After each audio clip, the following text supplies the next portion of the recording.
আসসালামু আলাইকুম রহমতুল্লাহ। ওয়ালাইকুম আসসালাম রহমতুল্লাহ। ভাই, আপনি তো আন্নাজাত হজ সার্ভিসেস এর পক্ষ থেকে একাধিকবার ওমরা করেছেন।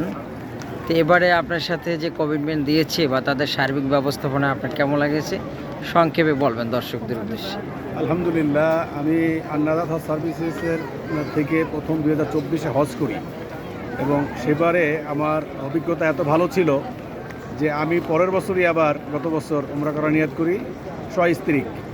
এবং আলহামদুলিল্লাহ গতবারও এতটাই আমি চাওয়ার থেকে পাওয়াটা আমার এত ভালো ছিল যে আমি সত্যিকার অর্থে বারবারই যেন এই মক্কা মদিনায় আসতে মন চায়, আল্লাহর ঘর তওয়াফ করার মন চায়, নবীর রওজা মোবারক জিয়ারত করার মন চায়।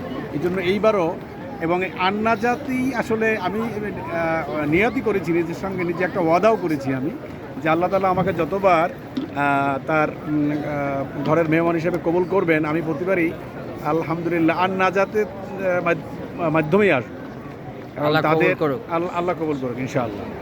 কারণ আমি সত্যিকার অর্থে তাদের আন্তরিকতা, তাদের সেবার মান, এগুলো আমার কাছে অনেক প্রতিবন্ধকতা থাকবে এখানে, কিন্তু তারপরেও সেই প্রতিবন্ধকতাগুলোর মধ্যেও যেভাবে বিশেষ করে আমাদের সকলের প্রিয় মিজান ভাই যেভাবে আন্তরিকতার সাথে এই সমস্যাগুলো সমাধান করেন, আলহামদুলিল্লাহ আমি ব্যক্তিগতভাবে অভিভূত, আমার মিসেসও অভিভূত এবং আমরা পরিচিত। বিশেষ করে আমার যারা থাকবেন তাদের প্রতি আমার একটা আহ্বান থাকবে যে আপনারা আন্নাজাত হজ সার্ভিসেসের পক্ষ থেকেই আপনারা পবিত্র ওমরা এবং হজ পালন করবেন ইনশাআল্লাহ।